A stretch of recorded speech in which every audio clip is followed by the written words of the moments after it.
Hello बच्चों, एक बार फिर से आपका बेंजीन 16 में हार्दिक अभिनंदन है। तो प्यारे विद्यार्थियों, आज हम लेकर आए हैं 12th क्लास के बच्चों के लिए महत्वपूर्ण टॉपिक है जो अक्सर पूछा ही जाता है। ठीक है, टॉपिक का नाम है पोटेशियम डाइक्रोमेट। ठीक है बच्चों, तो टॉपिक का क्या नाम है जी? Potassium dichromate. ठीक है, तो हेडिंग डालिएगा भाई साहब। कंपाउंड है हमारा पोटेशियम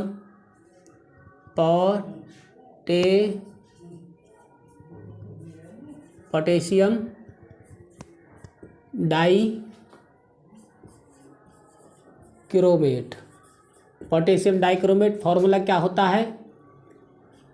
K2Cr2O7। K2Cr2O7 बात आई समझ में? क्या है फॉर्मूला? Potassium dichromate.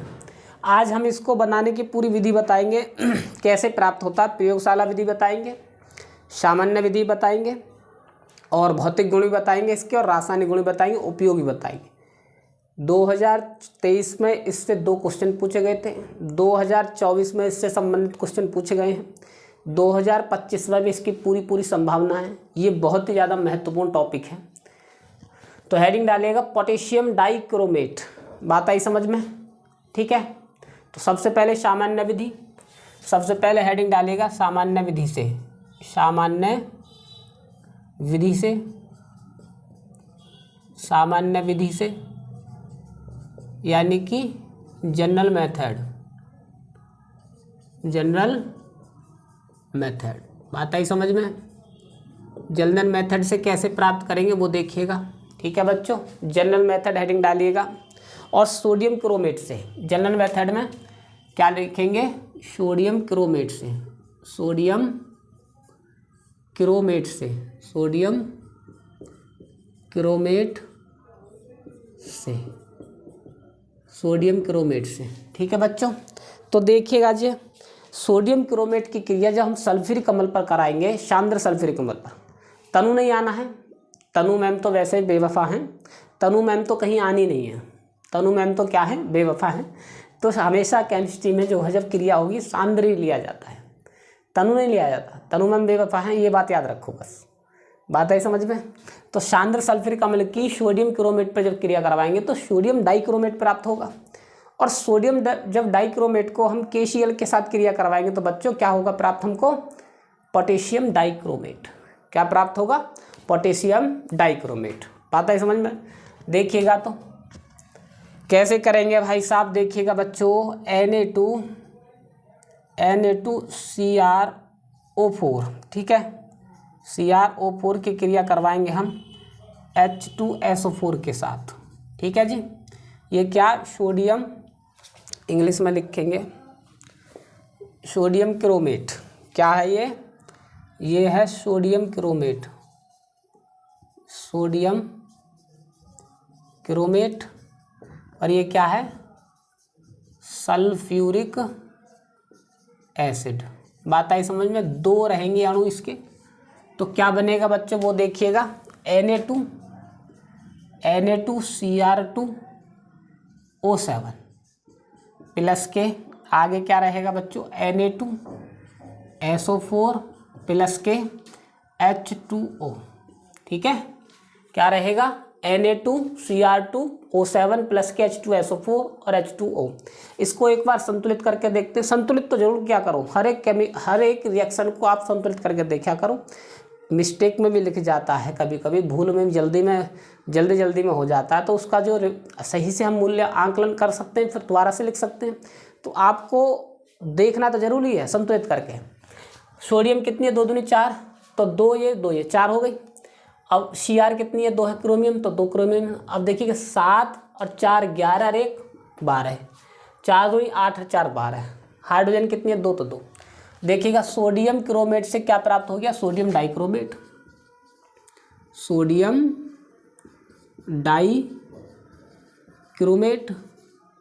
और इसका नाम क्या बच्चों? Sodium sulphate. Sodium sulphate. और इसका नाम क्या है? वाटर। बात आई समझ में? अब सोडियम डाइक्रोमेट की क्रिया हम किसके साथ करवाएंगे? 2 अणु KCl के साथ, यानी पोटेशियम क्लोराइड के साथ। देखिएगा तो आगे सोडियम डाइक्रोमेट की क्रिया होगी Cr2 Na2Cr2O7 की क्रिया होगी 2 अणु KCl। बात आई समझ में बच्चों? तो क्या रहेगा K2Cr2O7 प्लस के 2NaCl। 2NaCl ये क्या है बच्चों? Sodium chloride. क्या है ये? Sodium chloride. और ये क्या है? Potassium dichromate. प्राप्त हो गया ना potassium dichromate. Potassium dichromate, dichromate. बात आई समझ में बच्चों?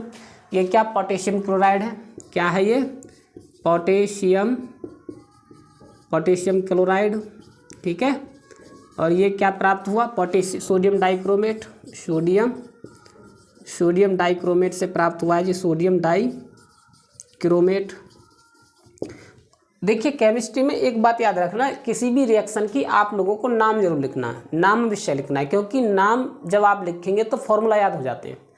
हर एक के नाम लिखने हैं आपको। ऐसा नहीं है कि मुझे याद नहीं, मैं तो आप लोगों के लिए लिख रहा हूँ, लेकिन क्यों? क्योंकि आपको आदत हो जाए। नाम हमेशा लिखना है, चाहे छोटे से छोटा कोई सा भी हो। देखो मैंने वाटर तक का भी लिखा है H2O का। तो इस प्रकार प्राप्त होगी सोडियम क्रोमेट से।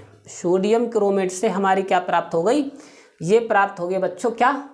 सोडियम मतलब पोटेशियम डाइक्रोमेट। इस प्रकार है, ये है सामान्य विधि। अब करेंगे हम क्या? लैब मेथड विधि, यानी प्रयोगशाला विधि से। तो लैब मेथड विधि से किस प्रकार प्राप्त करेंगे वो देखिएगा। मैं इसको रब कर रहा हूँ, आगे देखिएगा तो बच्चों। और हेडिंग डालेंगे क्या? Lab method. लैब मेथड को हिंदी में क्या बोलते हैं? प्रयोगशाला विधि। और इंग्लिश में क्या बोलते हैं? Lab method.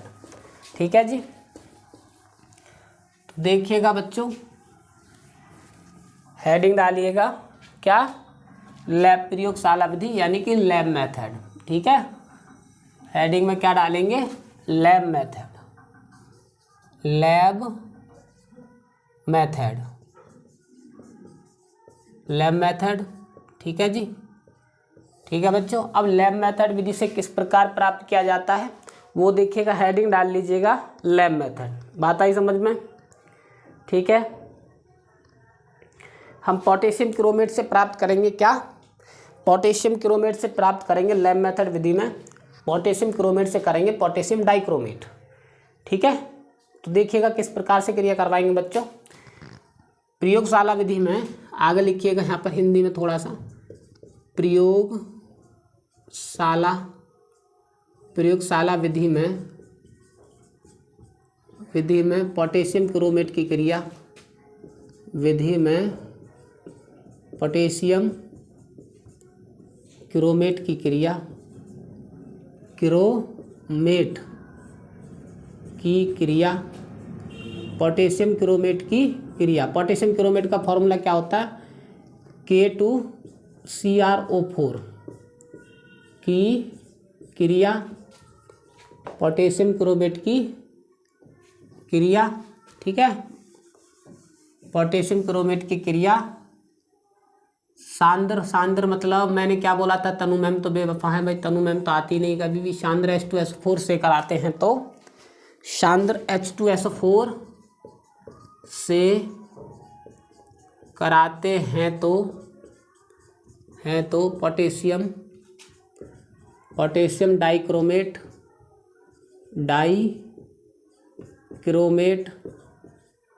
प्राप्त होता है। बात आई समझ में?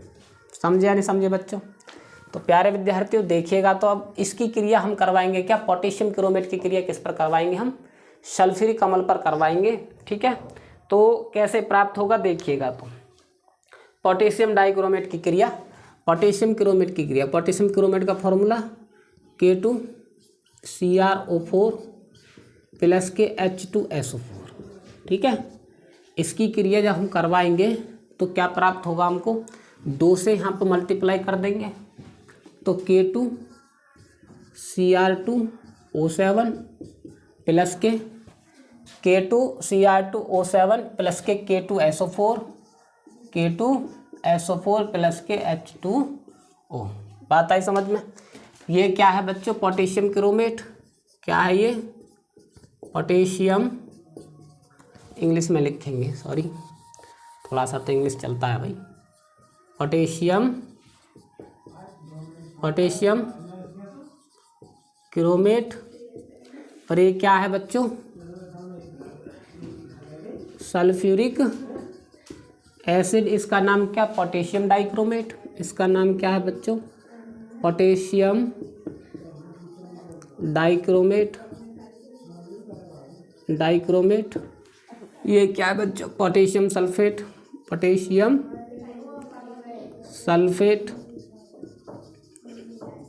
ये क्या है बच्चों, वाटर। बात आई समझ में। तो इस प्रकार पहले संतुलित करके देखते हैं। मेरा सबसे पहला मेथड ये होता है, क्रिया करने के बाद मैं संतुलित करके देखता हूँ। मुझसे तो गलती हो सकती है, मैं भी कोई भगवान का बाप नहीं हूँ। ये बात आई समझ में। 2 दूनी 4, तो 2 और 2 4, ठीक है। क्रोमियम कितनी है, 2 है तो 2 है। H2 कितनी है, 2 है। SO4 कितनी है, 2 है तो 2 है। और 2 दूनी 4 दूनी 8 12, तो 7 4 11 और 1 12, सब चीज़ कंप्लीट है। इस प्रकार प्रयोगशाला में हमारी पोटेशियम डाइक्रोमेट प्राप्त हो जाएगी बच्चों। बात आई समझ में आप लोगों के, समझे या नहीं समझे। आगे देखिएगा तो इसको भी पूछ सकता है, समझे या नहीं समझे। आगे देखिएगा तो इसके हम क्या करवाएंगे बच्चों, भौतिक गुण, ठीक है। आगे हेडिंग डालिएगा प्रॉपर्टीज़। और प्रॉपर्टीज़ हमेशा 2 प्रकार की होती हैं, एक होती है फिजिकल प्रॉपर्टीज़ और एक होती है केमिकल प्रॉपर्टीज़, ठीक है जी। अब हेडिंग डालिएगा पोटेशियम डाइक्रोमेट के गुण, ठीक है बच्चों। तो हेडिंग में क्या लिखेंगे, पोटेशियम डाइक्रोमेट के गुण। Properties of potassium dichromate. बात आई समझ में। अब आगे देखिएगा तो हिंदी में क्या बोलेंगे, पोटेशियम डाइक्रोमेट के गुण। और गुण हमेशा 2 होते हैं, भौतिक गुण और रासायनिक गुण। इंग्लिश में क्या बोलते हैं, केमिकल प्रॉपर्टीज़ और फिजिकल प्रॉपर्टीज़। भौतिक गुण को बोलते हैं फिजिकल प्रॉपर्टीज़ और रासायनिक गुण को बोलते हैं केमिकल प्रॉपर्टी। भौतिक गुण में हमेशा क्या होता है, वैसे हालांकि ये चीज़ पता होगी आप लोगों को, 12th क्लास में है, पर लेकिन नहीं पता तो सुन लीजिएगा। भौतिक गुण में किसी भी यौगिक का रंग, रूप, क्वथनांक, गलनांक, द्रव है, गैस है, ठोस है, रंगहीन है, गंधहीन है, स्वादहीन है, क्या है, ये सब चीज़ बताए जाते हैं, भौतिक गुण के अंतर्गत आते हैं, ठीक है। रासायनिक गुण के अंतर्गत वही आते हैं कि कौन किसके साथ क्रिया करके क्या बनाता है, ठीक है, इसको बोलते हैं रासायनिक गुण। बात आई समझ में। तो प्यारे बच्चों, अब हेडिंग डालिएगा नंबर 1 भौतिक गुण। नंबर 1 हेडिंग डालेंगे क्या, फिजिकल प्रॉपर्टीज, ठीक है, फिजिकल प्रॉपर्टीज, ठीक है बच्चों। अब इसमें क्या लिखेंगे, नंबर 1 यह नारंगी लाल क्रिस्टलीय ठोस पदार्थ है। नंबर 1 क्या लिखेंगे, पोटेशियम डाइक्रोमेट,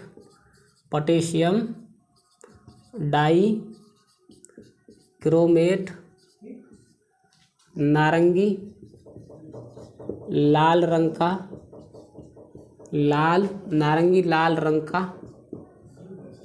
का ठोस पदार्थ है, बात आई समझ में। नंबर 2 यह जल में अविलय होता है, ठीक है। क्या लिखेंगे बच्चों, यह जल में विलय होता है। ऑर्गेनिक, एक चीज़ बता रहा हूँ मैं आप लोगों के लिए, जितने भी इनऑर्गेनिक केमिस्ट्री कंपाउंड होते हैं वो सब के सब जल में क्या होते हैं, विलय। और जितने भी ऑर्गेनिक केमिस्ट्री कंपाउंड होते हैं वो जल में क्या होते हैं, अविलय। ये पहचान है। हम इनऑर्गेनिक केमिस्ट्री पढ़ा रहे हैं अभी आप लोगों के लिए, तो इनऑर्गेनिक केमिस्ट्री के जो जितने कंपाउंड होते हैं वो सब जल में क्या होते हैं, विलय रहेंगे। और एल्कोहल व फिनॉल में क्या रहेंगे, अविलय रहेंगे। बात है समझ में। तो क्या लिखेंगे, यह जल में विलय होता है तथा एल्कोहल व ईथर में एल्कोहल व ईथर में अविलय होता है। अविलय होता है। नोट कीजिएगा भाई, नंबर 3 लिखिएगा। फिर नंबर 3 लिख क्या लिखेंगे बच्चों? ठीक है, इसका गलनांक नंबर 3 क्या लिखेंगे बच्चों? इसका गलनांक 669 डिग्री केल्विन होता है। इसका गलनांक 669 डिग्री केल्विन होता है। बात आई समझ में? आगे लिखेंगे नंबर 4, इसका जो है नारंगी लाल होने का कारण क्या होता है कि इसमें डी जो इलेक्ट्रॉन है, डी जो उपकोष है वो एकमित इलेक्ट्रॉन पाए जाते हैं। ठीक है, इसका नारंगी लाल होने का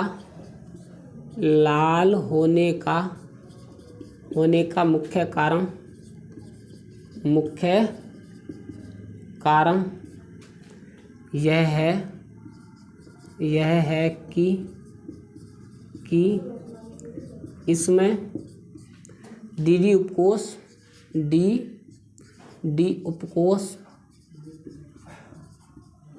में अयुग्मित इलेक्ट्रॉन पाए जाते हैं। अयुग्मित इलेक्ट्रॉन पाए जाते हैं।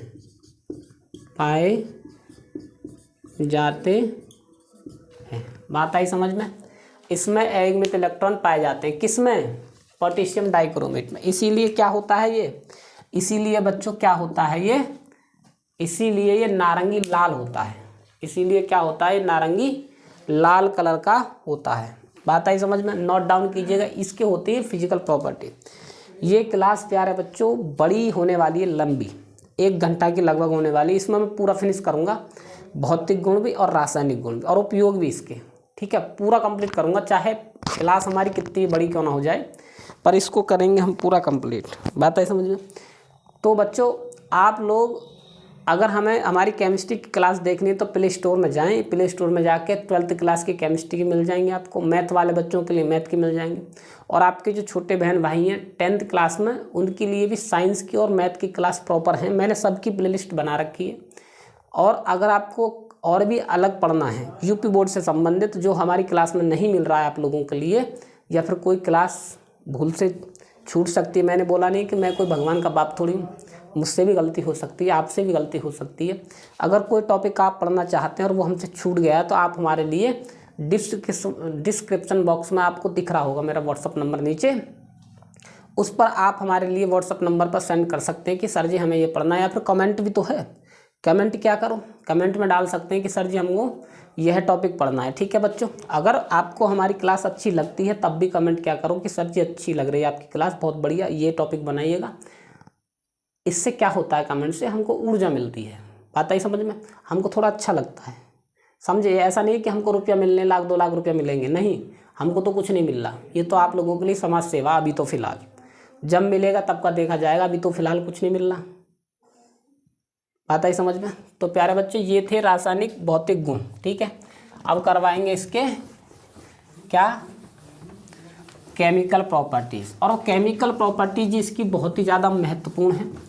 ठीक है बच्चों, इसकी केमिकल प्रॉपर्टीज ही बहुत ज़्यादा महत्वपूर्ण है। तो देखिएगा बच्चों कैसे करेंगे, हेडिंग डालिएगा नंबर 2, केमिकल प्रॉपर्टीज।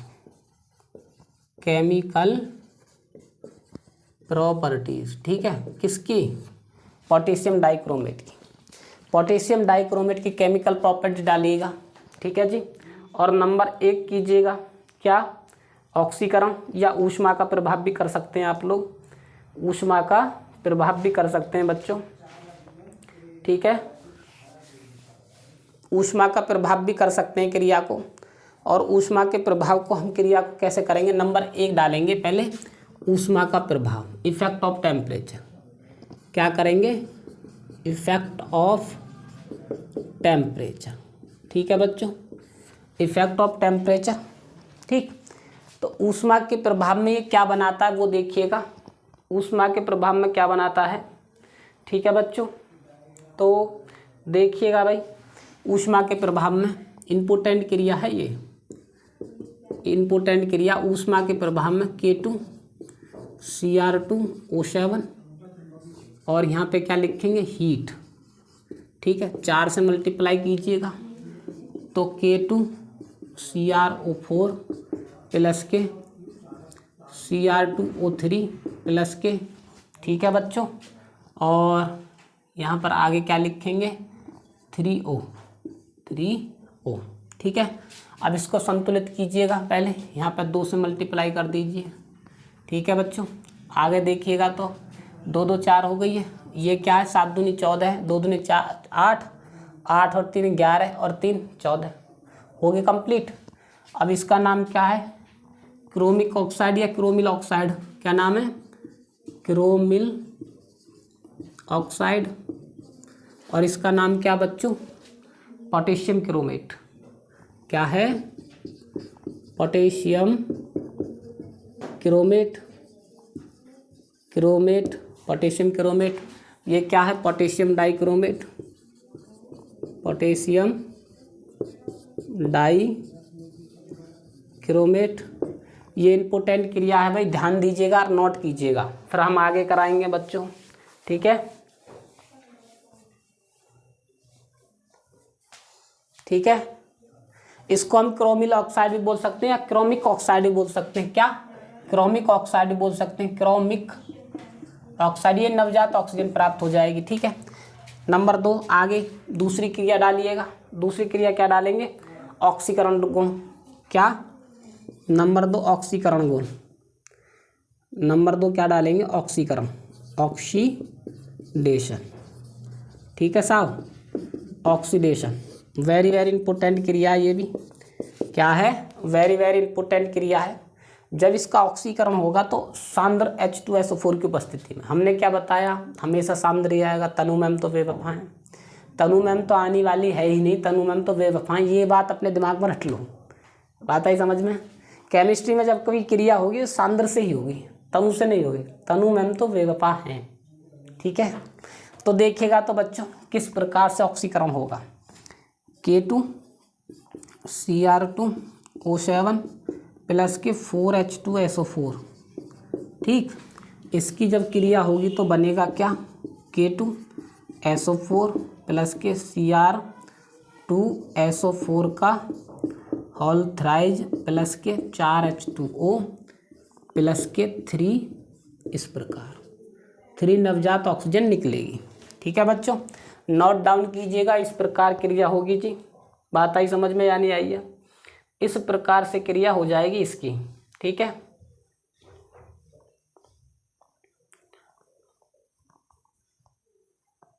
नोट कीजिएगा, फिर आगे बढ़ते हैं हम। इसका नाम लिखेंगे तो नोट कर लिया, नाम लिखेंगे पोटेशियम क्रोमेट, पोटेशियम डाइक्रोमेट। ये क्या है जी, सल्फ्यूरिक एसिड। और ये क्या है, पोटेशियम सल्फेट,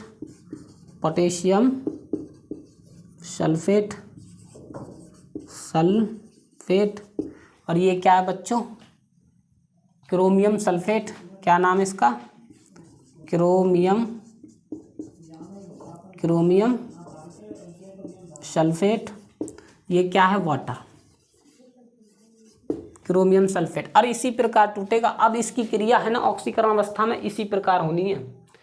ठीक है, क्रोमियम सल्फेट में टूटेगा, पोटेशियम सल्फेट में टूटेगा और जो वाटर में टूटेगा, और 3 ऑक्सीकरण, नवजात ऑक्सीकरण निकलेंगी। क्योंकि इसकी क्रिया बच्चों क्या होती हैं, इसकी क्रिया जो होती है वो 2-2 के स्टेप में होती है, 2 पद में क्रिया होती है, द्विपदीय क्रिया होती हैं। बहुत लंबी लंबी क्रिया हैं, आपको एक एक क्रिया देखनी है, बहुत हार्ड है और बहुत इंपॉर्टेंट भी है। इसीलिए हम लेकर आए हैं, पूरी एक क्लास में फिनिश करेंगे इसको हम कंप्लीट।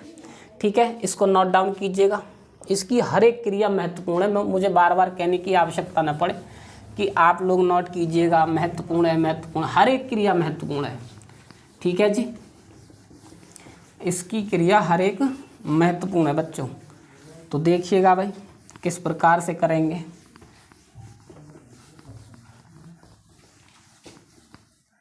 देखिएगा प्यारे विद्यार्थियों, अगली क्रिया देखिएगा।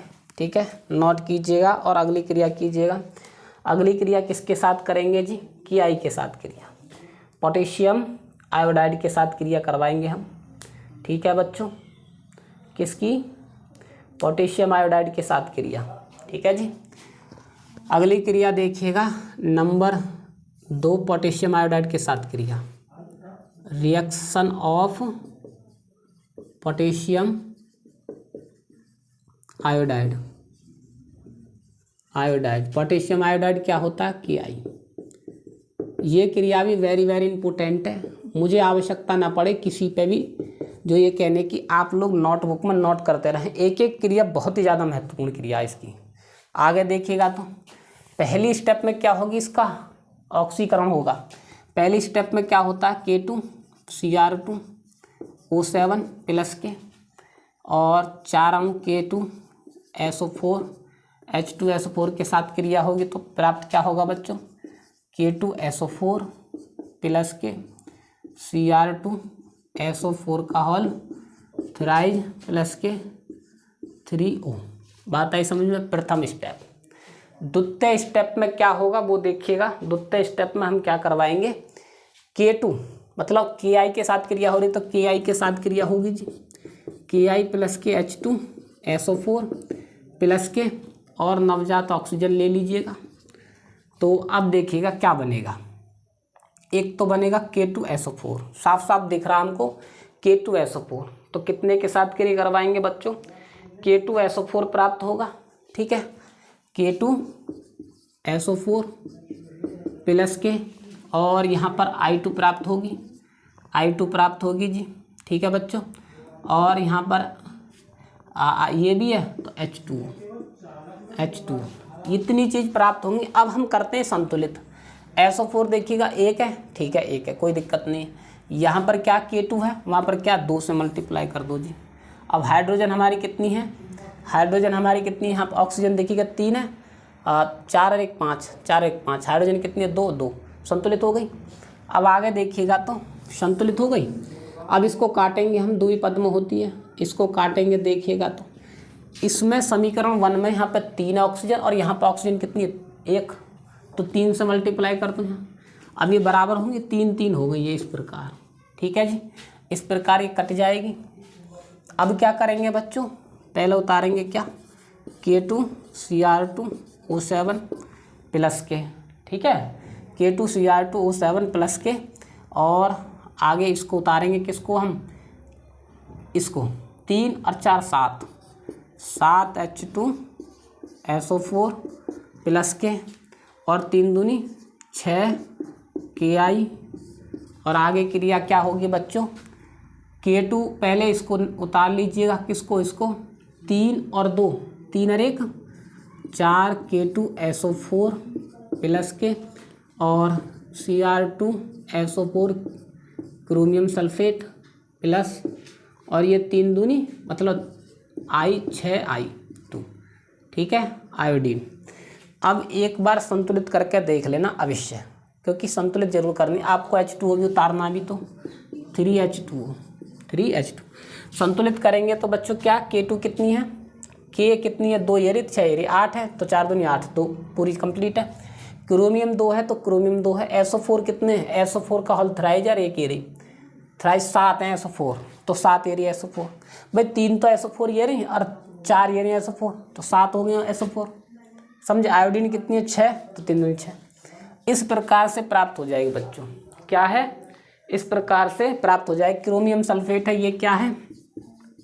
क्रोमियम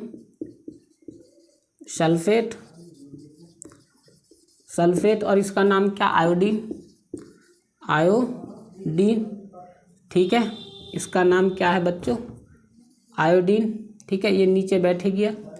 ये क्या है? पोटेशियम सल्फेट पोटेशियम सल्फेट, इसका नाम क्या, सल्फ्यूरिक एसिड, सल्फ्यूरिक एसिड। और इसका नाम क्या है बच्चों, potassium dichromate, potassium dichromate, dichromate. बात आई समझ में, वो जानते हैं आप, वाटर है, ठीक है। ये क्या है, पोटेशियम आयोडाइड है। पोटेशियम आयोडाइड के साथ ही तो क्रिया हो रही थी, पोटेशियम आयोडाइड, आयोडाइड इसी प्रकार प्राप्त होगी। ये क्रिया कंप्लीट होगी। ऐसे ही दो दो पद में क्रिया होगी, लंबी लंबी क्रिया, हर एक की आपको समझना है हर बार। पहले पद में हमारा क्या मिलेगा, मुक्त में, मुक्त अवस्था में ऑक्सीकरण में हो जाएगा, या ऑक्सीजन भी आप प्राप्त होगी। उस ऑक्सीजन की क्रिया फिर H2SO4 के साथ कराएंगे तो आयोडीन गैस प्राप्त होगी। बात है समझ में। अगली क्रिया देखिएगा, नोट डाउन कीजिएगा भाई। आगे क्रिया देखिएगा बच्चों, आगे कैसे करेंगे। जितनी भी क्रिया हैं इसकी दो दो स्टेप में है और सबके सब इम्पोर्टेंट क्रिया हैं, सब महत्वपूर्ण क्रियाएं, सब पूछी जाती हैं हर एक, ठीक है। अगली क्रिया को देखिएगा बच्चों कैसे करेंगे, ठीक है जी। आगे देखिएगा प्यारे विद्यार्थियों अगली क्रिया, ठीक है। अगली क्रिया देखिएगा, अगली क्रिया किसके साथ कराएंगे, फेरस सल्फेट के साथ। और फेरस सल्फेट का होगा फेरिक सल्फेट में परिवर्तन, वेरी वेरी इंपॉर्टेंट क्रिया है। अगली क्रिया है जी फेरस सल्फेट के साथ, FeSO4 के साथ क्रिया, FeSO4 के साथ क्रिया, वेरी वेरी वेरी इंपॉर्टेंट, कई बार इंपॉर्टेंट है, बहुत ही ज़्यादा इंपॉर्टेंट है। मेरे कहने से लो 2025 और लिख लो, 2025 में पूछी जा सकती है। और कैसे पूछी जाएगी पता है, ऐसे कैसे प्राप्त करोगे, फेरस सल्फेट से फेरिक सल्फेट, क्या कैसे आएगा, इस प्रकार आएगा। कैसे प्राप्त करोगे, कैसे प्राप्त करोगे फेरस सल्फेट से क्या, फेरस सल्फेट से फेरिक सल्फेट, फेरिक सल्फेट को। बात आई समझ में, वेरी वेरी इंपॉर्टेंट है। कैसे प्राप्त करोगे फेरस सल्फेट से फेरिक सल्फेट को, ठीक है। बहुत ही ज़्यादा महत्वपूर्ण क्रिया है बच्चों ये, बहुत ही ज़्यादा। बात आई समझ में। देखिएगा तो अब किस प्रकार करवाएंगे। क्रिया बहुत आसान है, वही क्रिया होगी K2Cr2O7 प्लस के 4 K2Cr2O7 4H2SO4। सांद्र लेना है, तनुमम बेवफा है, याद रखनी है, ठीक है। आगे क्या लिखेंगे, K2Cr2O7 प्लस के Cr2SO4 का होल थ्राइज। यहाँ पर K2SO4 बनेगी बच्चों, K2SO4 जल्दी जल्दी में हो रहा है हम पे। 3 नवजात ऑक्सीजन है, जल्दी कहाँ की है, बहुत आराम से करना, आपको तो आराम से करना, जल्दी हमको तो यहाँ की है कि वीडियो ज़्यादा लंबी हो जाएगी, हमारी क्लास बहुत बड़ी हो जाएगी, घंटों की, ठीक है। अब देखिएगा तो कैसे कर देंगे इसको, FeSO4 के साथ क्रिया करवाएंगे जी प्लस के, और H2SO4 और नवजात ऑक्सीजन, ठीक है। ये SO4 का होल थ्राइज रहेगा यहाँ पर, ठीक है।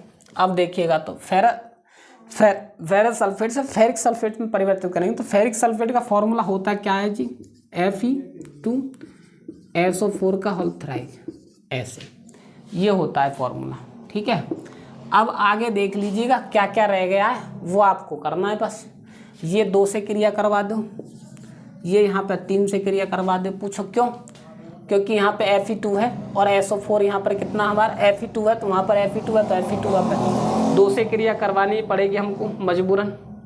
बात आई समझ में। और आगे क्या प्राप्त होगा प्यारे बच्चों, आगे प्राप्त हो जाएगा जी H2O। आप ऐसे भी कर सकते हो, यहाँ पर 3 की कोई आवश्यकता नहीं, बस 2 से मल्टीप्लाई करवा दो।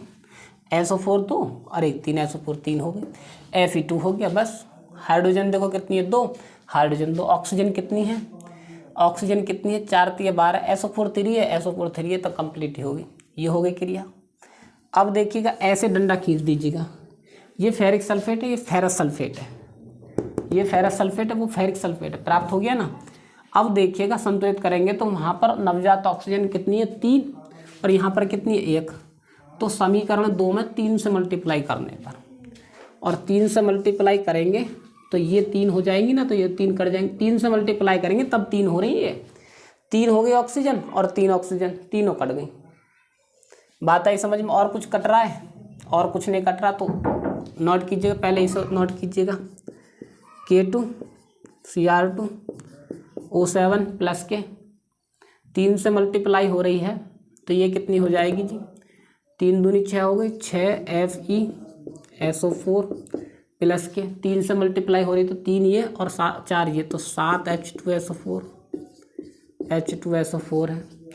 आगे देखिएगा तो पहले इसको नोट कीजिएगा, 3 Fe2SO4 का होल थ्राइज प्लस के, और आगे क्या हो जाएगा बच्चों, K2SO4 प्लस के और Cr2SO4 का होल थ्राइज प्लस के 3H2O। ठीक है, ये 3 है जी। बात आई समझ में? अब एक बार संतुलित करके देखते, फिर जब नाम लिखेंगे। मेरी स्टेप यही होती है, मैं संतुलित अवश्य करता हूँ। 2 है हमारी, 2 K है, पोटेशियम 2 है तो पोटेशियम 2 है, क्रोमियम कितनी है हमारी 2 है तो 2 है। अब SO4 कितनी है 6, SO4 6 यहाँ पे है और 7 यहाँ पे है, 6 मतलब 7 6 13 हो गई, तो यहाँ 4 3 12 और 1 13, SO4 13 है पूरी।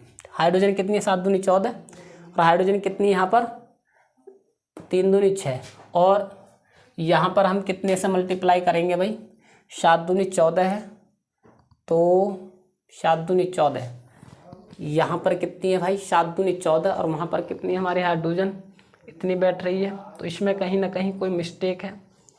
समझे या नहीं समझे? कहीं ना कहीं तो मिस्टेक चल रही है कहीं। हाँ, यहाँ पर मिस्टेक, यहाँ पर 4H2O निकलेगा। क्या निकलेगा? यही तो है 4H2O। देखो यहाँ पर लाभ हुआ ना, अब हमें इससे ऐसे तो करना ही चाहिए। यहाँ पर आएगी अब 7H2O, 3 से मल्टीप्लाई 3 ये, जब इसका ऑक्सीकरण होता है तो 4H2O तो निकलता है। इस प्रकार अब संतुलित हो गई। ठीक है, अब क्या करेंगे, पोटेशियम डाइक्रोमेट, क्या लिखेंगे, पोटेशियम डाइक्रोमेट, और ये क्या है, फेरस सल्फेट। क्या है? Ferrous sulphate. और ये क्या है, सल्फ्यूरिक एसिड। ये क्या है, फेरस सल्फेट का फेरिक सल्फेट में कन्वर्ट। किसमें? Ferric sulphate. फेरिक सल्फेट में ये क्या, पोटेशियम सल्फेट। क्या है बच्चों ये, पोटेशियम। ये क्या है, क्रोमियम ऑक्साइड है या क्रोमियम सल्फेट है, क्रोमियम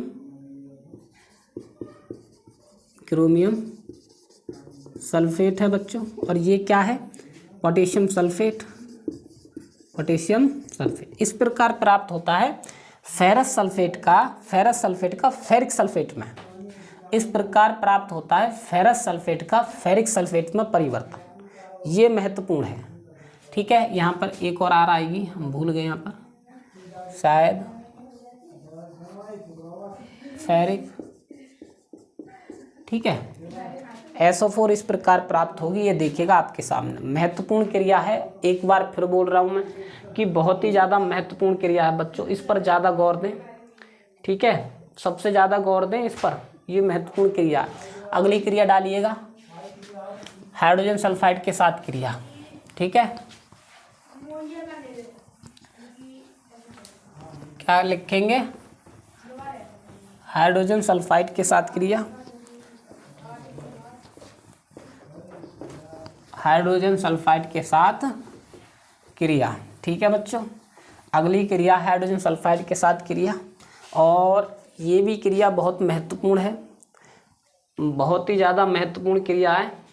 ठीक है, तो हाइड्रोजन सल्फाइड के साथ क्रिया। अगली क्रिया है हाइड्रोजन H2S के साथ क्रिया। ठीक है, very very very important, very very important है। कैसे प्राप्त करोगे पोटेशियम डाइक्रोमेट से सल्फर को? ठीक है, पूछा कैसे जाएगा, कैसे प्राप्त करोगे पोटेशियम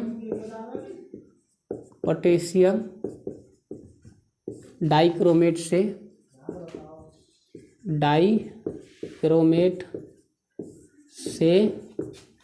सल्फर को। बात आई समझ में? इंपॉर्टेंट क्रिया देखो लिख दिया मैंने, वेरी वेरी इंपॉर्टेंट। कैसे प्राप्त करोगे पोटेशियम डाइक्रोमेट से सल्फर को? ठीक है, इस प्रकार पूछा जाए। ऑक्सीकरण करवाना आपको वही, ठीक है जी। इसका ऑक्सीकरण करवाना तो कैसे करवाएंगे ऑक्सीकरण, देखिएगा। ऑक्सीकरण क्या होगा, वही होगा K2 Cr2 O7 4H2SO4। और ये सांद्र लेना, तनुमेम बेवफा है, तनुमेम नहीं आएंगे। ठीक है, तो क्या लिखेंगे बच्चों, K2 SO4 प्लस के आगे क्या लिखेंगे, Cr2 SO4 का हल्थराइज प्लस के 4H2O प्लस के, इसके साथ क्रिया हो जाएगी। बात आई समझ में? ये तो ऑक्सीकरण तो पहली बार में तो ऐसा ही होगा। दूसरी स्टेप में देखिएगा किसके साथ क्रिया होगी, H2S के साथ प्लस के, नवजात ऑक्सीजन वहाँ से ले लेते हैं इसको। अब देखिएगा बनेगा क्या, H2O और प्लस के सल्फर, ये नीचे बैठ जाएगी, ये होगी क्रिया। अब देखिएगा यहाँ पर ऑक्सीजन कितनी है, 1, यहाँ पर ऑक्सीजन कितनी है बच्चों, 3। तो क्या करेंगे, इसमें 3 से मल्टीप्लाई कर दो समीकरण 2 में, बराबर हो गई। इसको इससे डिलीट कर दीजिएगा। यहाँ पर ये 3 अणु निकलेंगे बच्चों, कितने अणु, 3 अणु, 3 अणु निकलेंगे इस प्रकार। तो 3 से मल्टीप्लाई तभी तो किया, कट गया। अब नोट डाउन कर लो जी, K2 Cr2 O7 प्लस के 4H2SO4 प्लस के 3 से मल्टीप्लाई हो तो 3 हो गया, 3H2S। आगे देखिएगा, आगे क्या करेंगे, K2 SO4 प्लस के Cr2SO4 का होल थ्राइज। आगे देखिएगा बच्चों कैसे करेंगे, आगे देखिएगा, ये वाटर देखो, 4 ये है, 3 ये है, तो कितना हो गया, 7H2O प्लस के, इससे ये डिलीट हो ही गया था। ठीक है, इससे वो डिलीट हो गया। अब बचा क्या, 3 सल्फर, 3 सल्फर, वो भी नीचे बैठेगा, क्या नीचे, ये बैठ गया जी। हो गई क्रिया आपके सामने सल्फेट। ये क्या है, हाइड्रोजन सल्फेट। क्या है ये, hydrogen sulphate, sulphide, hydrogen sulphide. ठीक है बच्चों, हाइड्रोजन सल्फाइड, इस प्रकार लिखेंगे सल्फाइड। ठीक है, हाइड्रोजन सल्फाइड। बात आई समझ में या नहीं आई है? तो इस प्रकार क्रिया हो जाएगी। ये सल्फ्यूरिक अम्ल है, क्या है ये, सल्फ्यूरिक एसिड है।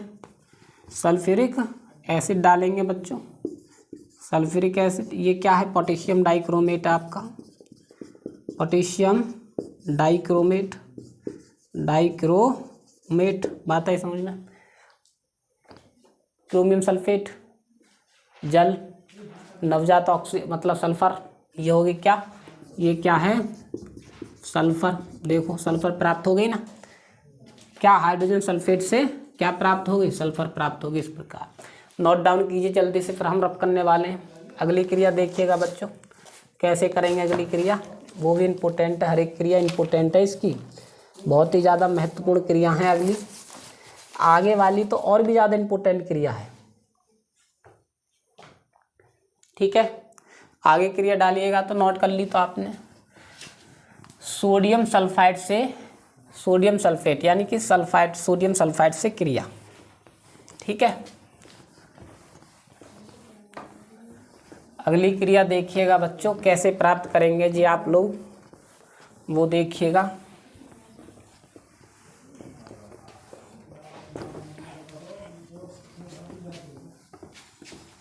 इसको प्राप्त कीजिएगा और कैसे नोट कीजिएगा इसको, कैसे, किसके साथ, सोडियम सल्फाइड के साथ क्रिया, क्या, सोडियम Na2SO3 के साथ क्रिया,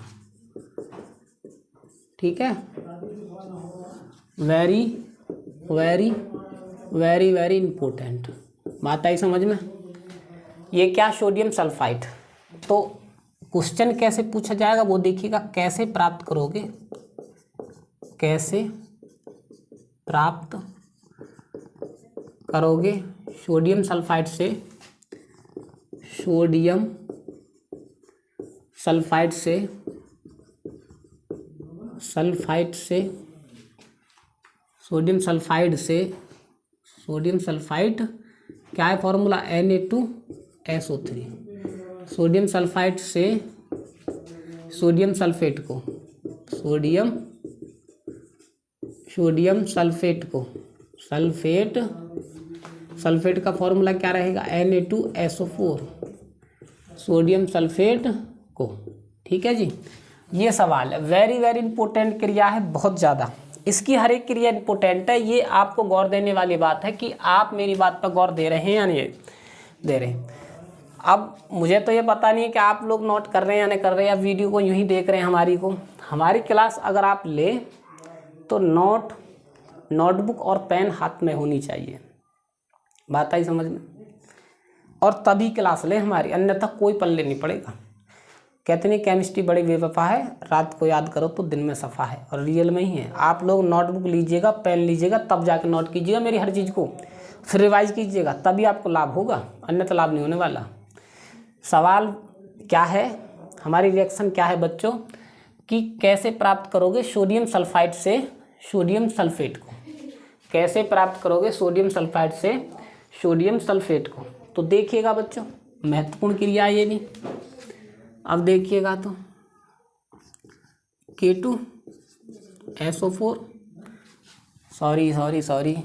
K2Cr2O7 प्लस के 4H2SO4, इसकी क्रिया करवाएंगे तो क्या बनेगा, K2SO4 प्लस के Cr2SO4 का होल थ्राइज प्लस के 4H2O, और नवजात 3 ऑक्सीजन निकलती है। अपने भेजे में डाल लो, समझ में आई या नहीं आई है, अपने भेजे में डाल लो, ठीक है। आगे देखिएगा, तब सोडियम सल्फाइड के साथ क्रिया होगी Na2SO3 प्लस के और नवजात ऑक्सीजन, ये जुड़ेगी तो बन क्या जाएगा, Na2SO4।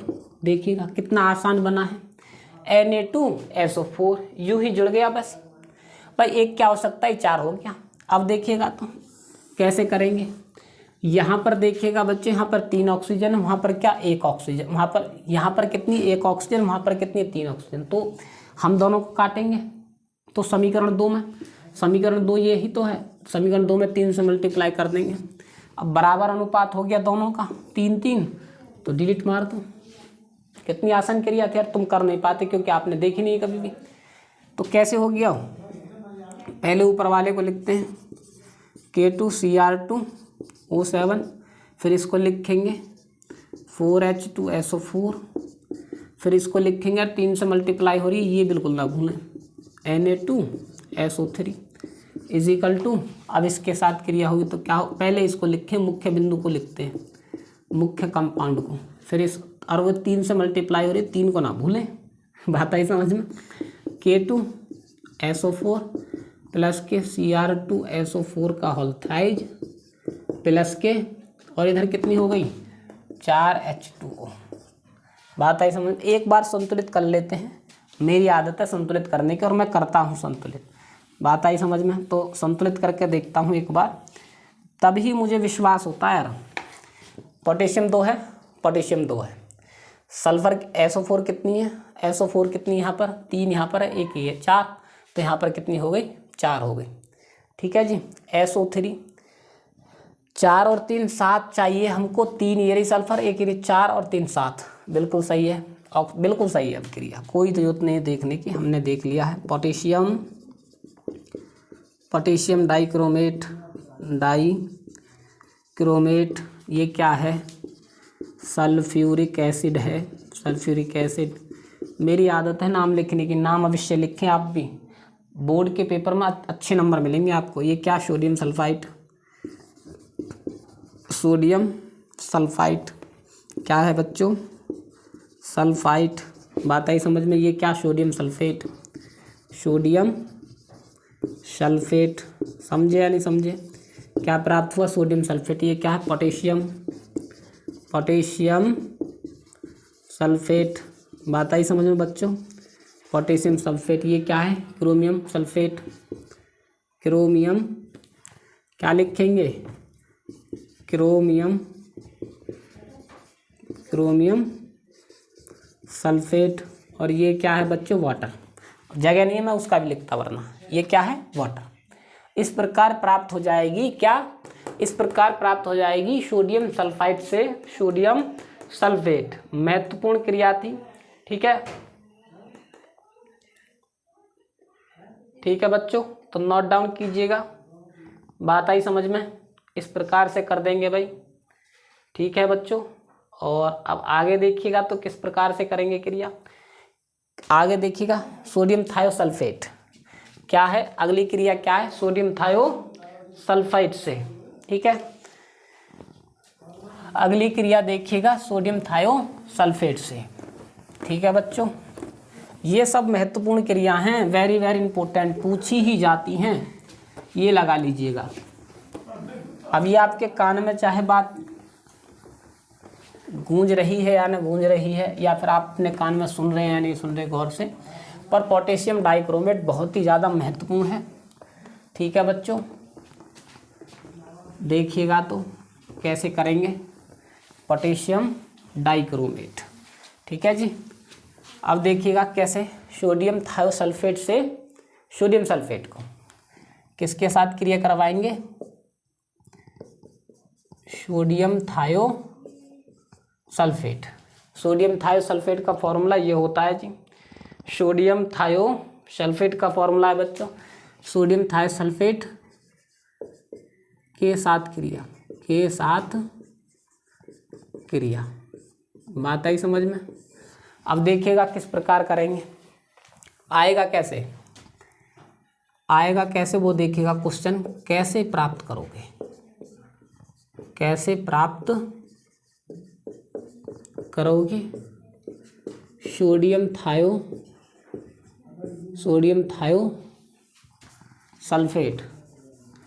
Sodium thiosulphate. Sodium thiosulphate formula क्या होता है, Na2H2O3 से sodium sulphate, sodium sulphate formula क्या रहेगा, Na2SO4, ठीक है जी। कैसे प्राप्त करोगे, कैसे प्राप्त करोगे सोडियम थायोसल्फेट से सोडियम सल्फेट को, ठीक है जी। कैसे प्राप्त करोगे सोडियम थायोसल्फेट से सोडियम सल्फेट को, देखिएगा तो बच्चों क्रिया देखिएगा, वही करेंगे। पहले तो अब ऑक्सीकरण कराएंगे, K2Cr2O7 प्लस के 4H2SO4। तो क्रिया में क्या मिलेगा, K2SO4 प्लस के Cr2SO4 का होल थ्राइज प्लस के 4H2O और प्लस के 3 नवजात ऑक्सीजन, 3 नवजात ऑक्सीजन। बात आई समझ में। अब क्या है कि पोटेशियम थायोसल्फेट है, तो पोटेशियम Na2H2O3 प्लस के ऑक्सीजन के साथ क्रिया हो जाएगी, बनेगा क्या, ये ऑक्सीजन यहाँ पर जुड़ जाएगी तो बनेगा क्या, Na2SO4, ठीक है। और ये सल्फर जो बाहर निकल जाएगी, नवजात सल्फर ऐसे बैठ जाएगी नीचे। बात आई समझ में, ये हो गई जी सोडियम थायोसल्फेट से सोडियम सल्फेट। अब देखिएगा समीकरण 2 में क्या है कि एक ऑक्सीजन वहाँ पर 3 ऑक्सीजन, तो समीकरण 2 में 3 से मल्टीप्लाई कर दो, ठीक है बच्चों। इसको इस प्रकार डिलीट कर देंगे, समझे। अब नोट डाउन कीजिएगा, क्या, पहले उसको नोट कीजिएगा, K2Cr2O7 4H2O, क्या लिखेंगे 4H2SO4 प्लस के Na2H2O3। ठीक है, आगे देखिएगा बच्चों 3 से मल्टीप्लाई हुए 3 हो जाएगा, Na2SO4 K2SO4 प्लस के Cr2SO4 का होल थ्राइज और 4H2O, और नवजात में अलग निकलेगी क्या बच्चों 3 अणु निकलेंगे ऑक्सीजन के, सल्फर के 3 अणु दिख रहा होगा आपको, नहीं दिख रहा तो मैं बोल रहा हूँ, 3 अणु सल्फर के निकलेंगे। ठीक है, इस प्रकार प्राप्त होगी क्या हमने, ये सोडियम थायो सल्फेट है, ये क्या है बच्चों सोडियम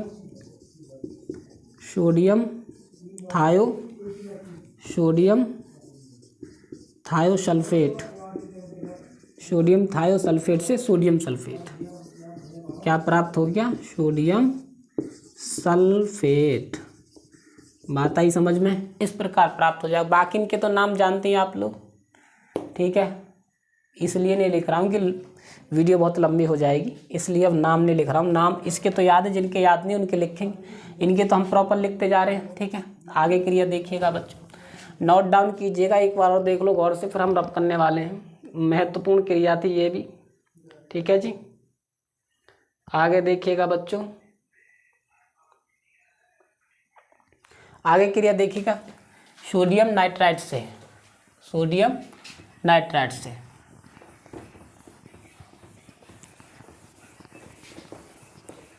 ये भी क्रिया महत्वपूर्ण थी जो कराई थी। हर एक क्रिया महत्वपूर्ण है। अगर मैं लिख नहीं रहा हूँ या भूल गया हूँ कैसे लिखना, तो आप लोग लिख लेना। हर एक क्रिया अपने आप में एक महत्वपूर्ण क्रिया है, हर एक क्रिया। ठीक है,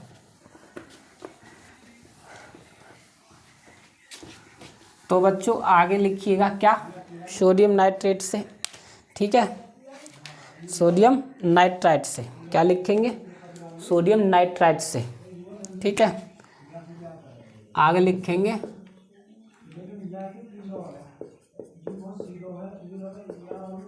सोडियम नाइट्राइट। क्या है ये, NaNO2 से। बात आई समझ में। और क्वेश्चन कैसे आएगा, सोडियम नाइट्राइट से कैसे प्राप्त करोगे, सोडियम नाइट्राइट से सोडियम नाइट्रेट को। क्या आएगा क्वेश्चन, कैसे प्राप्त करोगे सोडियम नाइट्राइट से सोडियम नाइट्रेट को।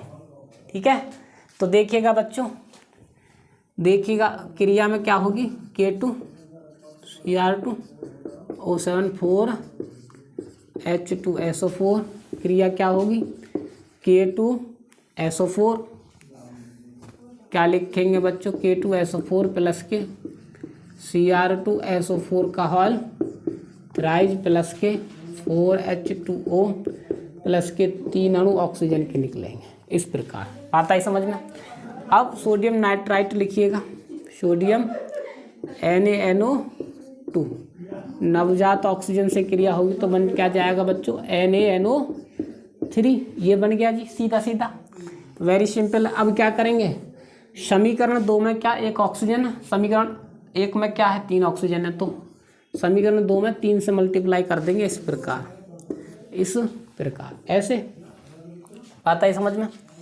अब देखिएगा, नोट कर लीजिएगा, K2Cr2O7 प्लस के 4H2SO4 प्लस के 3 से मल्टीप्लाई करेंगे तो NaNO2। आगे क्रिया क्या करेंगे बच्चों, देखिएगा तो 3NaNO3 प्लस के K2SO4 प्लस के Cr2SO4 का होल थ्राइज प्लस के 4H2O। लो जी, साफ हो गया। क्या बन गया, सोडियम नाइट्राइट। क्या है ये, सोडियम नाइट्राइट।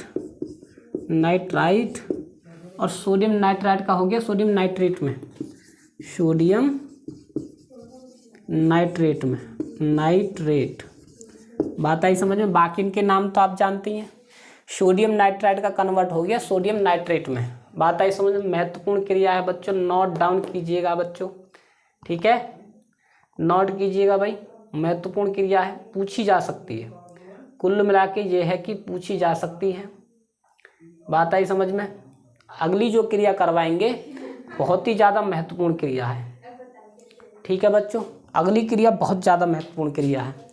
कौन सी है? SnCl2 से क्रिया, स्टेनस क्लोराइड से क्रिया। तो ये पूछी जाती है, अक्सर पूछी जाती है।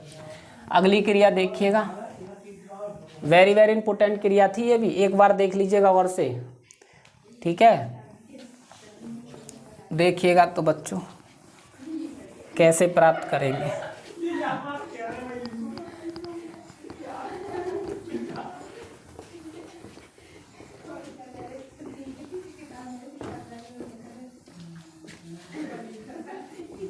देखिएगा तो बच्चों कैसे प्राप्त करोगे वो देखिएगा। स्टेनस क्लोराइड से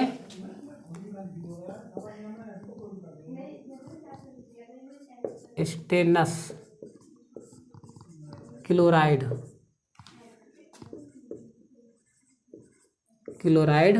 और फॉर्मूला क्या रहता है? SnCl2 से क्रिया। बात आई समझ में। तो अब देखिएगा इसको हम किस प्रकार करेंगे वो देखिएगा। क्वेश्चन पूछा जाएगा, इस पर तो भाई लिख ही लो, वेरी वेरी इंपॉर्टेंट। एक तो वो फेरस सल्फेट से फेरिक सल्फेट, एक ये अपने आप में पहचान रखती है। देखिएगा तो कैसे प्राप्त करोगे, कैसे प्राप्त करोगे स्टेनस सल्फेट से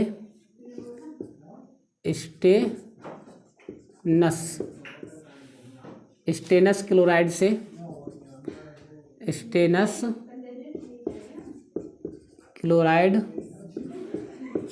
स्टेनिक क्लोराइड को स्टेनिक क्लोराइड को। बात आई समझ में। स्टेनिक क्लोराइड को, ठीक है। कैसे प्राप्त करोगे स्टेनस क्लोराइड से स्टेनिक क्लोराइड को। अब देखिएगा क्रिया कैसे होगी वो देखिएगा। K2Cr2O7 प्लस के 4H2SO4, तो क्रिया कराएंगे तो क्या प्राप्त होगा? K2SO4 प्लस के Cr2SO4 का होल थ्राइज प्लस के, वो ही टूटेगा। आपको ये याद हो जाना चाहिए, 3 नवजात ऑक्सीजन, ठीक है। अब इसके साथ क्रिया होगी तो SnCl2 प्लस के 2HCl, यहाँ पर ये लॉजिक है भैया, HCl लेंगे, यहाँ पर 2HCl, हाइड्रोक्लोरिक अम्ल जरूर लेंगे। अब ये दो जो HCl है ये जुड़ जाएंगे यहाँ पर SnCl2 में, तो बन क्या जाएगा? SnCl4 प्लस के SnCl4 बन गया, और ये H2O, ये ऑक्सीजन इसके साथ हो जाएगी और बन क्या जाएगा? H2O। इस प्रकार समीकरण 2 में क्या है? यहाँ पर 1 ऑक्सीजन है, समीकरण 1 में क्या है? 2 ऑक्सीजन है, तो समीकरण 2 में 3 से मल्टीप्लाई करने पर, ठीक है। तो देखिएगा तो आगे अभी भी गड़बड़ हो ही गया, तो ठीक है बच्चों, इस प्रकार खींचेंगे लाइन, इससे इसको डिलीट मार देंगे। बात आई समझ में। अब नोट कर लीजिएगा, K2Cr2O7 प्लस के 4H2SO4 प्लस के 3SnCl2 प्लस के 6HiHCl। बात आई समझ में। आगे अब इसको नोट करेंगे SnCl4, वो भी 3 से मल्टीप्लाई करके, क्योंकि 3 से मल्टीप्लाई हो तो 3SnCl4 प्लस के K2SO4 प्लस के Cr2SO4 का होल थ्राइज प्लस के 3 से मल्टीप्लाई है तो 3 ये और 4 ये, कितने हो गए? 7H2। बात आई समझ में। इस प्रकार क्रिया हो जाएगी। अब इनके तुम्हें नाम पता, इनके नाम लिख रहा हूँ मैं, स्टेनस क्लोराइड अब स्टेनस क्लोराइड का हो गया कन्वर्ट स्टेनिक क्लोराइड में, स्टेनिक क्लोराइड, ये हो गया जी, हो गई क्रिया। लो जी हो गई क्रिया, बात आई समझ में, इस प्रकार हो जाएगी। स्टेनस क्लोराइड का स्टेनिक क्लोराइड में परिवर्तन हो गया। ये क्रिया भी बहुत ही ज़्यादा महत्वपूर्ण है, वेरी वेरी इंपॉर्टेंट क्रिया है बच्चों। बात आई समझ में या नहीं आई है? बहुत ही ज़्यादा महत्वपूर्ण क्रिया है, ठीक है, वेरी वेरी इंपॉर्टेंट क्रिया है। आगे देखिएगा तो अगली क्रिया देखिएगा एथिल एल्कोहल से, एथिल एल्कोहल से क्रिया, ठीक है। मेरे कहने से लिख लेना, ये इंपॉर्टेंट है, 2025 में पूछी जा सकती है। लो छाप लो, 2025 छाप लो। बात आई समझ में? आगे देखिएगा तो बच्चों अगली क्रिया देखिएगा भाई, आगे कौन सी क्रिया है? आगे है एथिल एल्कोहल से। किससे है? एथिल एल्कोहल से क्रिया, ठीक है बच्चों। अगली क्रिया क्या है? एथिल एल्कोहल से क्रिया, ठीक है।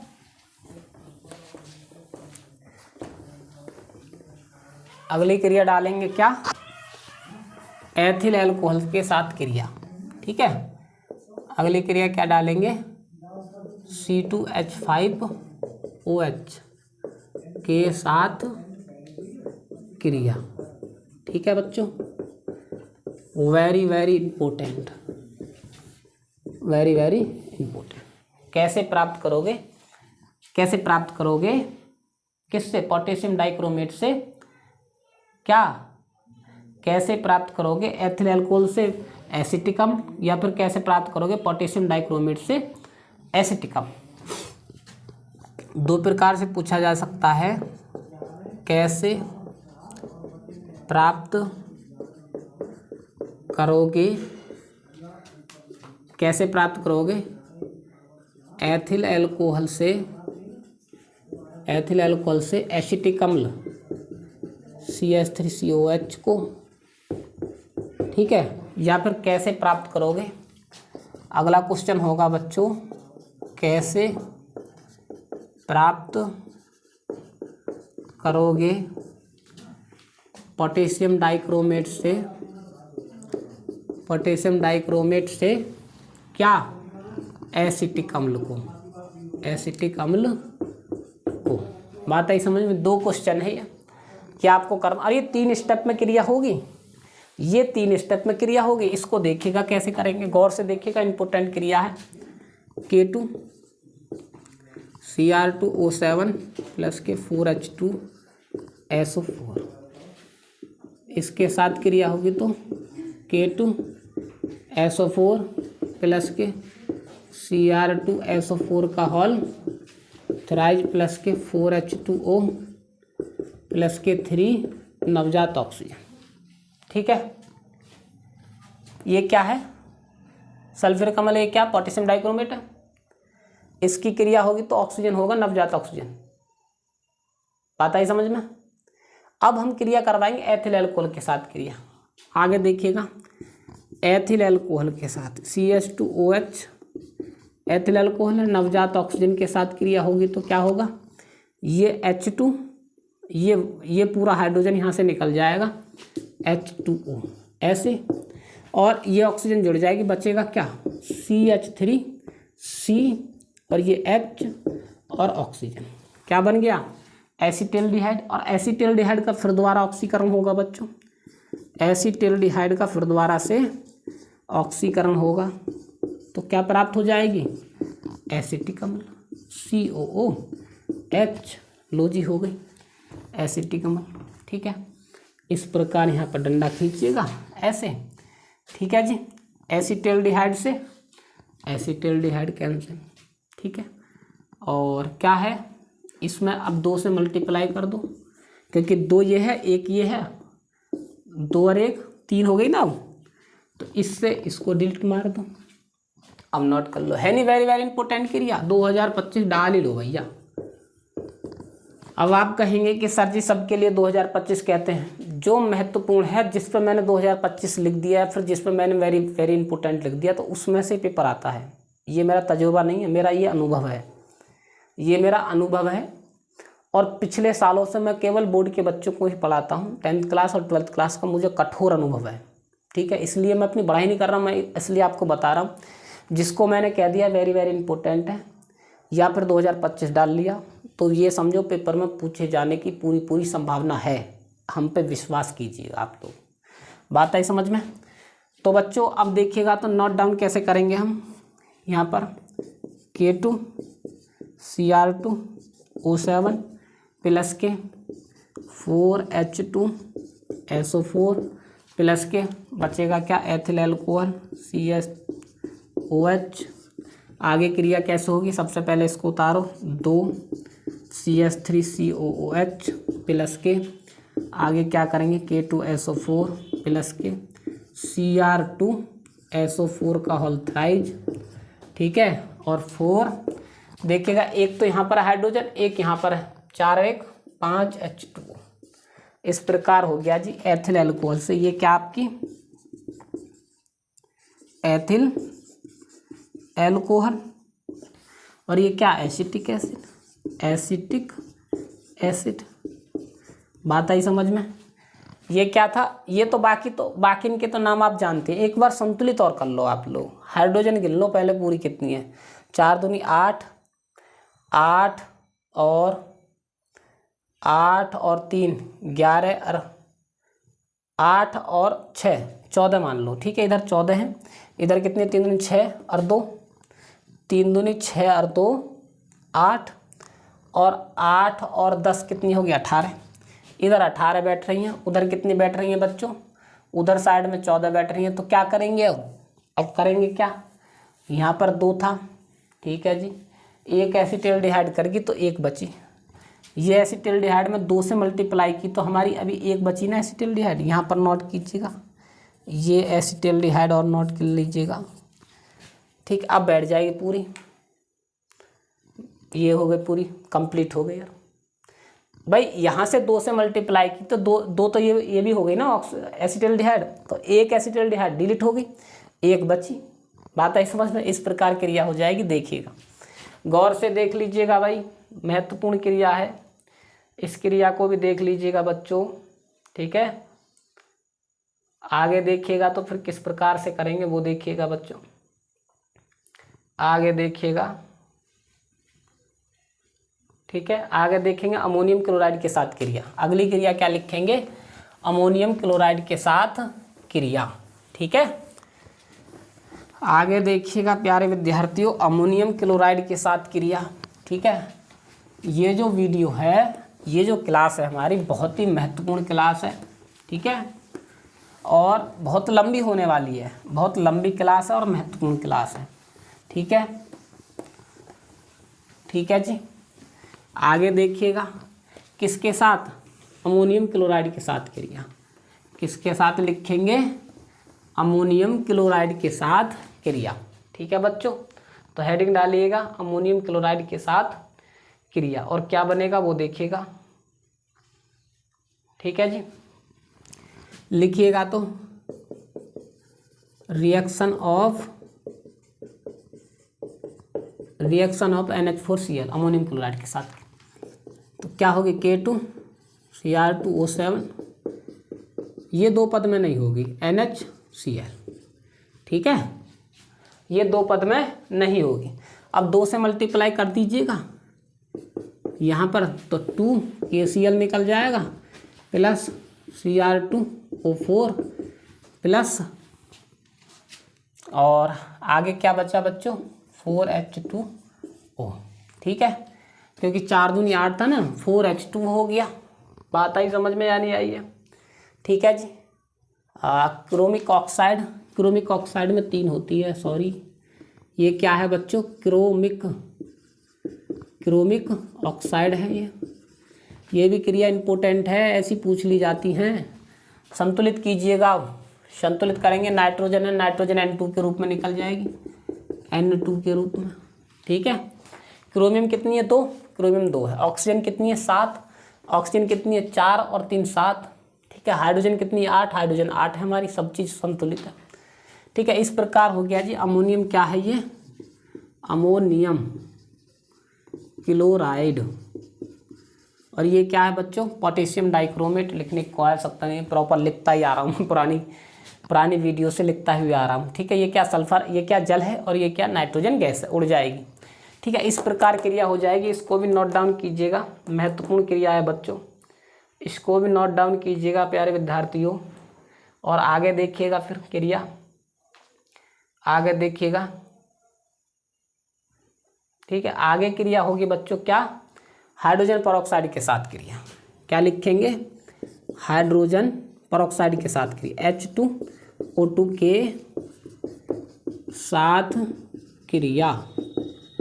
वेरी वेरी इंपॉर्टेंट लिखेंगे, क्या लिखेंगे, वेरी वेरी इंपॉर्टेंट।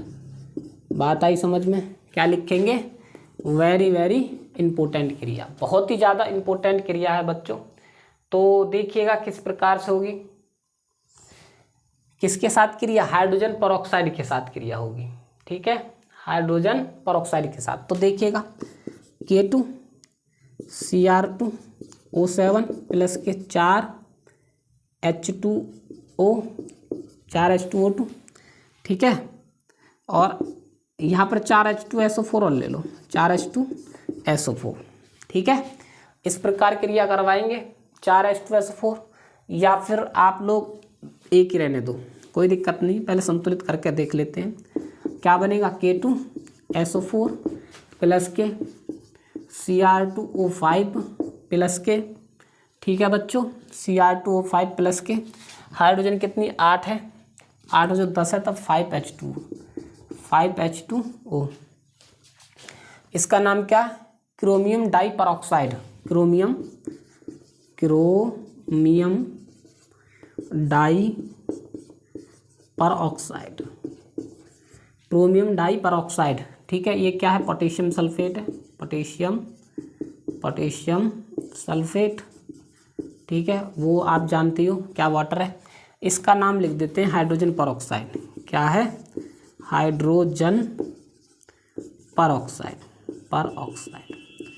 सवाल अब इस प्रकार पूछे जाते हैं कि कैसे प्राप्त करोगे हाइड्रोजन परऑक्साइड से क्रोमियम पर डाइऑक्साइड, ये इंपॉर्टेंट है। अब आपको सूत्र याद हो तभी तो निकालेंगे भाई। Cr2O5 है, Cr2O5 है यहाँ पर। अब आपको सूत्र याद होगा क्रोमियम डाई परऑक्साइड का, तभी तो आप निकालेंगे हाइड्रोजन परऑक्साइड से। ठीक है, नोट डाउन कीजिएगा बच्चों, यह भी क्रिया महत्वपूर्ण है बच्चों। ठीक है जी, आगे देखिएगा, तो फिर आगे क्रिया देखिएगा प्यारे विद्यार्थियों। आगे क्रिया देखिएगा, आगे की क्रिया और भी ज़्यादा इम्पोर्टेंट है, वो देखिएगा। ठीक है,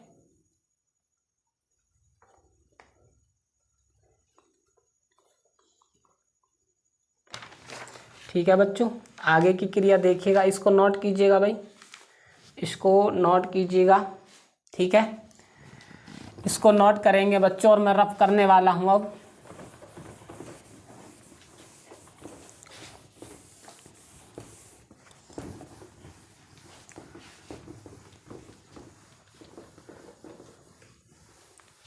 आगे की क्रिया देखिएगा प्यारे विद्यार्थियों, किसकी, पोटेशियम फेरोसल्फेट के साथ क्रिया। क्या, पोटेशियम फेरोसाइनाइड के साथ क्रिया कराएंगे हम। ठीक है, पोटेशियम फेरोसाइनाइड के साथ क्रिया, और ये क्रिया महत्वपूर्ण है।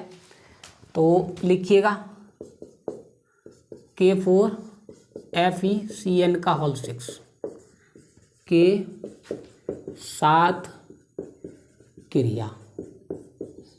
ठीक है बच्चों, पोटेशियम फेरोसाइनाइड के साथ क्रिया, वेरी वेरी इंपॉर्टेंट क्रिया है, बहुत ज़्यादा इंपॉर्टेंट है, पूछी जा सकती है, कोई पता नहीं है। ठीक है, पूछी जा सकती है, बिल्कुल कोई भरोसा नहीं है। ठीक है, क्रिया बहुत इंपॉर्टेंट है। पर अब देखिएगा तो किस प्रकार करेंगे, K2 Cr2O7 प्लस के 4, क्या करेंगे, 2 से मल्टीप्लाई करेंगे, और K4FeCN का होल 6। ठीक है बच्चों, इतनी करेंगे, 2 से मल्टीप्लाई कर देंगे जी, बनेगा क्या, K2 Cr2 K2O प्लस के, और 2 Cr2O3 प्लस के 6 KNCO प्लस के। आगे देखिएगा प्यारे विद्यार्थियों कैसे करेंगे। यहाँ पर कितनी प्राप्त होगी, 4, 4 दूनी 8 और 2 10 है। तो यहाँ पर क्या कर देंगे हम, 10 है तो 6 ये हो गई और 10 वो हो गई, ठीक है। तो ये कितनी हो गई, 10 है। तो आगे देखिएगा Fe और Cn का होल 6, ठीक है बच्चों, इस प्रकार से कर देंगे, ठीक है। होल 6 और होल 4, बात आई समझ में। ये इस प्रकार प्राप्त हो जाएगी। या फिर Fe या फिर K2Fe और Cn, नहीं ये नहीं प्राप्त होगी, हम देखते हैं अभी। K4Fe मैं यहाँ पर लिख देता हूँ, K4Fe और FeCN का होल 4, इस प्रकार ये प्राप्त होगा, ठीक है, ठीक है। और इसका नाम क्या है बच्चों, K4 नहीं है, K2Fe और FeCN का होल 6 है, FeCN का होल 6 है, FeCN का होल 6 है, ये प्राप्त होगा जी, ठीक है। पोटेशियम फेरोसल्फेट, पोटेशियम फेरोसल्फेट क्या नाम है, पोटेशियम पोटेशियम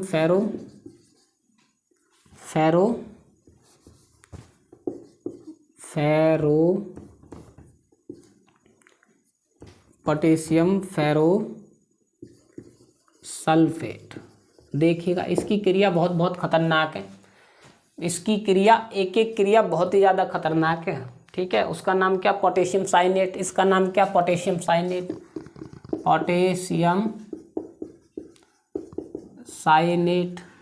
ठीक है। पोटेशियम साइनेट ये क्या, पोटेशियम ऑक्साइड है, ठीक है। ये क्या, क्रोमियम ऑक्साइड है, ठीक है। बात आई समझ। ये क्या, पोटेशियम फेरोसाइनाइड है। ये क्रिया भी इंपॉर्टेंट है, नोट डाउन कीजिएगा, महत्वपूर्ण क्रिया है, बहुत ज़्यादा महत्वपूर्ण है ये, ठीक है बच्चों। बात आई समझ में या नहीं आई है, महत्वपूर्ण क्रिया है बच्चों, नोट डाउन कीजिएगा, समझे या नहीं समझे।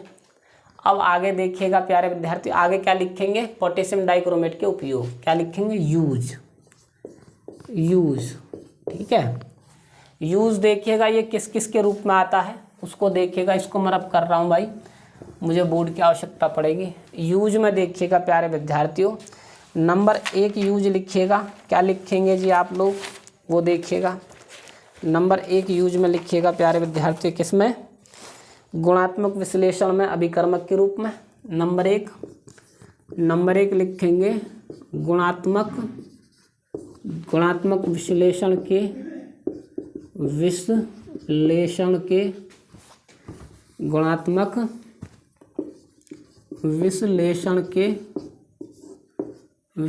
के अभिकर्मक के रूप में, अभिकर्मक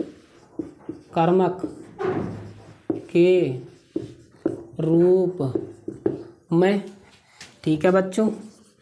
नंबर 2 देखिएगा, नंबर 2 क्या है बच्चों, कैलिको छपाई एवं रंगाई में, क्या लिखेंगे, कैलिको छपाई एवं रंगाई में, कैलिको छपाई एवं रंगाई में, बात आई समझ में।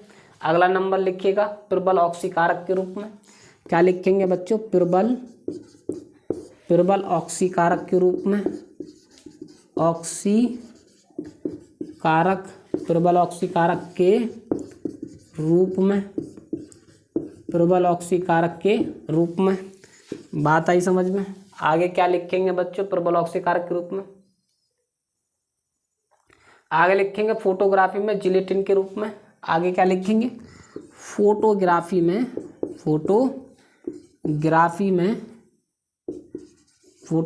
में जिलेटिन के रूप में, क्या लिखेंगे, जिलेटिन के रूप में, बात आई समझ में। नंबर 5 लास्ट लिखिएगा, नंबर क्या लिखेंगे, लास्ट नंबर क्या, चमड़ा उद्योग में, क्या लिखेंगे, चमड़ा उद्योग में, चमड़ा उद्योग में। ठीक है बच्चों, चमड़ा उद्योग। तो ये थी बच्चों क्या, ये थे इसके उपयोग। पहला क्या था, गुणात्मक विश्लेषण में। दूसरा क्या, कैलिको छपाई एवं रंगाई में। तीसरा क्या है, प्रबल ऑक्सीकारक के रूप में। चौथा क्या, फोटोग्राफी में जिलेटिन के रूप में। पांचवा क्या, चमड़ा उद्योग। तो प्यारे बच्चों, हमने आप लोगों के लिए बखूबी कराया क्या, हमने कराया पोटेशियम डाइक्रोमेट। यहाँ पर हो गया फिनिश। इसके भौतिक गुण कराए, रासायनिक गुण कराए, उपयोग कराए, बनाने की विधि कराई, प्रयोगशाला विधि कराई। बात आई समझ में। ये बहुत ही ज़्यादा महत्वपूर्ण थी। इसकी लंबी क्रिया बेशक हो गई है, लंबी क्लास बेशक हो चुकी है, लेकिन है बहुत इंपॉर्टेंट। आपको याद रखना है, क्या करना है बच्चों, अगर वीडियो अच्छी लगे, हमारी क्लास हर एक अच्छी लगती है, तो लाइक और सब्सक्राइब जरूर क्या करो चैनल को, और कमेंट जरूर क्या करो। कमेंट से हमको ऊर्जा मिलती है। बातें समझो। तो प्यारे बच्चों, मिलते हैं अगली क्लास में, तब तक के लिए धन्यवाद।